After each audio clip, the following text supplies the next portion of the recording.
Well, I think the most important part right now is I think this is a great time for investors to review their risk tolerance. We've gone really a couple years with extremely low market volatility, as your previous guests have mentioned. Sentiment became very high.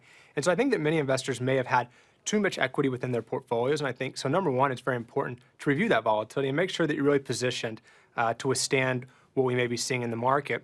But more specifically, where we're still seeing opportunities in markets, as we've seen over the last 6 months, is overseas. We really like international and developed markets. We like emerging markets. We think this recent sell-off is providing a very nice opportunity to add some of the emerging market positions.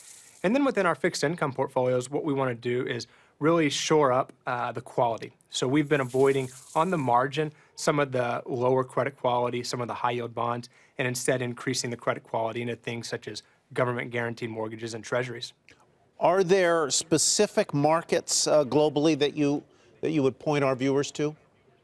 Well, one of my favorite places to invest today is in stocks that are cheap within emerging markets. So really, the whole segment of emerging markets, but more so focusing on the stocks with low valuations.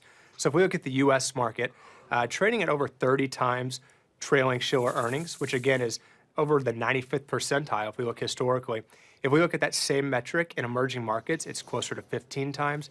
And in the value segment of emerging markets, even lower. So we think that there's great opportunities for long-term patient investors within the emerging market area.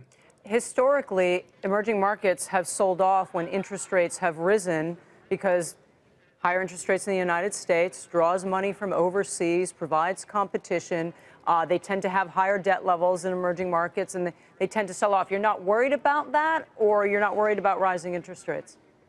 Well, I think that, first of all, the valuations in emerging markets are a lot lower. So you start off with a little bit of a cushion relative to U.S. markets.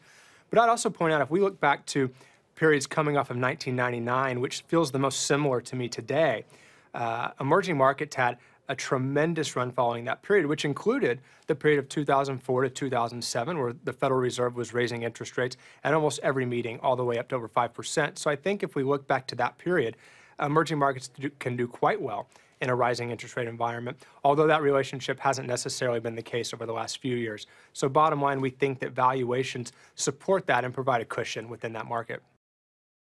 Hey there, thanks for checking out CNBC on YouTube. Be sure to subscribe to stay up to date on all of the day's biggest stories. You can also click on any of the videos around me to watch the latest from CNBC.